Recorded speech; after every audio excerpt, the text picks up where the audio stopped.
and sit, grab snacks from the kitchen because you're about to embark on one of the best PlayStation 4 games ever made and play one of the baddest anti-heroes to ever exist in gaming.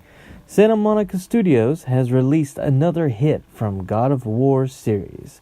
I might even be so bold to say best game in series history in many aspects. So many expectations came to mind when first hearing God of War was coming to PS4. Who is Kratos mad at this time? How many gods do we get to kill?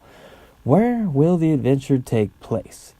We learn early on that Kratos has started a new life and family and is far, far away from Sparta. So far, in fact, he jumped from Greek mythology on over to Norse mythology.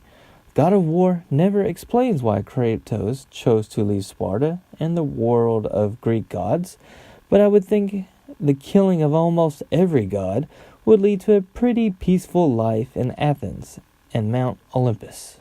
The story begins on a heavy emotional note in Midgard, where Kratos has called home for what appears to be a decade or more. A loved one's last request sends Kratos and his son Atreus away from home. This request remained the core plot of the entire adventure and helped grow Kratos and Atreus' relationship over time. As a parent, I found myself disapproving Kratos' parenting skills throughout every turn or plot point in the story until the end. I'd call his style of parenting at arm's length. He never wanted to see Atreus in harm's way, but never went out of his way for hugs. Boy, over here. Boy, pick this up. Boy, read this. The adventure felt more focused on Atreus and discovering who he was. The moment he discovers a secret about his father, and about halfway through the game, he becomes such an arrogant brat. I couldn't stand him at this point. However, over time, Kratos and a companion or two along the adventure correct Atreus' own internal view of himself. The biggest father-son connecting moments were between big events as Kratos told stories or lessons while they traveled by canoe or on foot. My biggest gripe of God of War's story was its lack of Norse gods in it. The lack of A-lister Norse mythology characters from beginning to end was disappointing. When I first began playing, I couldn't wait to have that very first encounter. Throughout the game, you literally battle less than 3 known Norse gods, whom I won't spoil. Outside of those gods, there were never any more Norse gods to interact with or fight except for Valkyrie. The Valkyrie weren't even part of the main story, but rather a side quest, which leads to weapon and armor upgrades. Outside of changing mythos for story, the combat system has received its biggest evolution in the God of War series. Combat feels more weighted, visceral, and fantastic.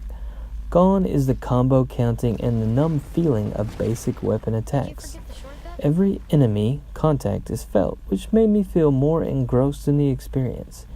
You have light and heavy attacks. Special attacks you can assign to Kratos by holding the shield button down before hitting light and heavy attacks to activate. There is even combo attacks to unlock. Speaking of weapons, Kratos has an axe now. It swings big and heavy and impacts enemies from all distances. The axe reinvents Kratos' combat style and slows things down a bit. Like John Wick, he stored his blades of fury for a special occasion or when he's just angry at current events. The slowness of his axe complements the speed of his blades and is focused on frost damage. Another new item to the God of War series is Kratos' AI co-op partner Atreus. Kratos no longer walks alone, as his son Atreus helps him along the journey. Once Atreus' bow was fully upgraded, I could instruct him to take out everything on screen while I dodged monsters when I was low on health. Atreus doesn't have a health meter, so using him as a tank was very beneficial. I never felt like Atreus got in my way of battle either. He always remained within 20 to 30 meters of me. No worries of Resident Evil 5 partner death flashbacks. While the game does limit itself to 3 weapons, axe, blades, and bow, the axe and blades can be upgraded via menu upgrading systems. For example, you can upgrade and change out the handle of the axe for different perks. Each part has a limited amount of slots for enchantments that can help win certain battles. For example, one of the trials forces you to face 100 monsters as an objective, and during this, there are no health drops. In order to win, I assigned all my health regeneration perks, which made it much easier. As for the story, I played through 2/3 of the game on medium difficulty, without upgrading my characters much. It wasn't till some mini-bosses after fighting the dragon that I needed to turn the difficulty down one notch to Here for the Story. I will admit, Here for the Story difficulty was a little too easy. In prior God of War games, once you killed an enemy, red or green orbs flew into your body.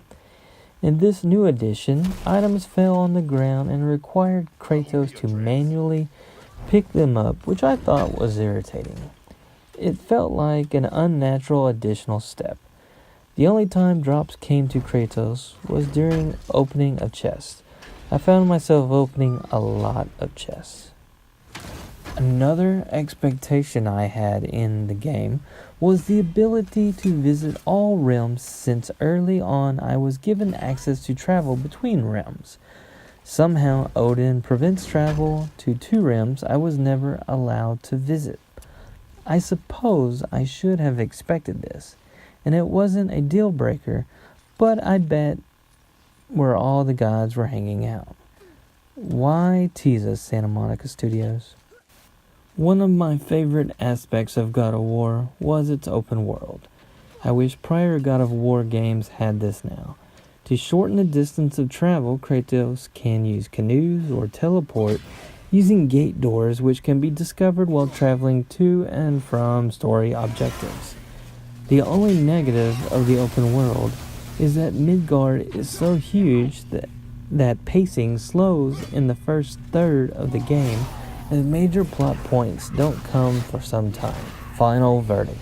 God of War is for those that have played many of the prior installments and can't get enough of Kratos. For people that want to explore some of the 9 realms. Those that like to solve fairly simple platform puzzles. God of War is not for those expecting lots of big cinematic boss battles, as there were very few compared to prior games. Not for those squeamish to gore or profanity. If you have a PS4, this should be on your playlist. Playtime. About 20 hours if you're just cruising through the story and taking in the sights. If you're going for 100%, then this game has many hours of gameplay. Pros.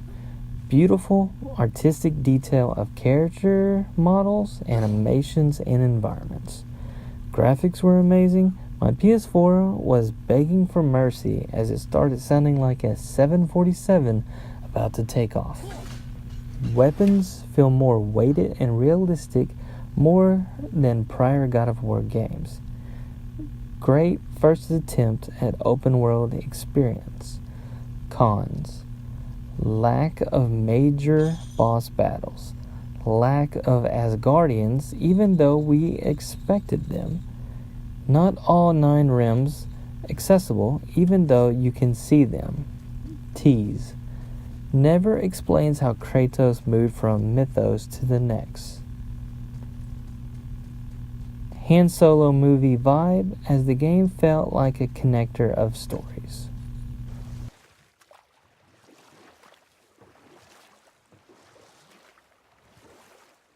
Right then, we were in the middle of a story, weren't we? Regarding Ymir. Primordial fire and ice met in the great void, producing water. Water? More than water. The mystic lifeblood of something entirely new.